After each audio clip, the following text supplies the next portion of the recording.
દર્શક મિત્રો, આપ જોઈ રહ્યા છો શિનોર સમાચાર। ભરૂચના ઝઘડિયામાં 10 વર્ષીય બાળકી સાથે દુષ્કર્મના મામલે પોલીસે આરોપીને સાથે રાખીને પંચોની હાજરીમાં રિકન્સ્ટ્રક્શન કરીને પંચનામું તૈયાર કરવામાં આવ્યું।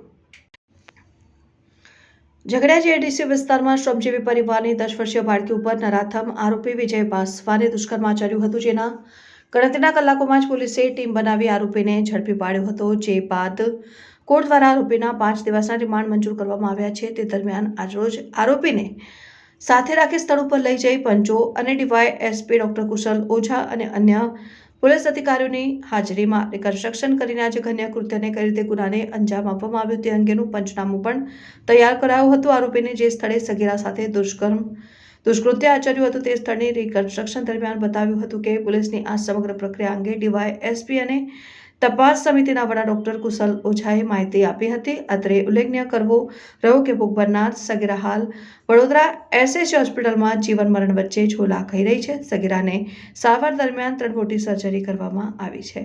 રિપોર્ટર મુકેશ વસાવા, શિનોર સમાચાર ન્યૂઝ, અંકલેશ્વર। આજરોજ ઝઘડિયા જેડીસી ખાતે જે જઘન્ય દુષ્કર્મની ઘટના બનેલી હતી તેનું આરોપી ને જે રીતે કૃત્ય કર્યું હતું, જે આખો બનાવ બન્યો હતો તેનું રિકન્સ્ટ્રક્શન પંચનામું કરવામાં આવ્યું। આઈઓની હાજરીમાં તથા સરકારી પંચોની હાજરીમાં આ રિકન્સ્ટ્રક્શન પંચનામું કરવામાં આવ્યું, જેમાં આરોપીએ કઈ રીતે આખા ગુનાને અંજામ આપ્યો તે બાબતે પોતે સરકારી પંચોની હાજરીમાં અમને માહિતી આપી હતી અને એ અન્વયે તમામ વિગતોને ધ્યાને લઈ અને પંચનામું કરવાની કાર્યવાહી કરવામાં આવી।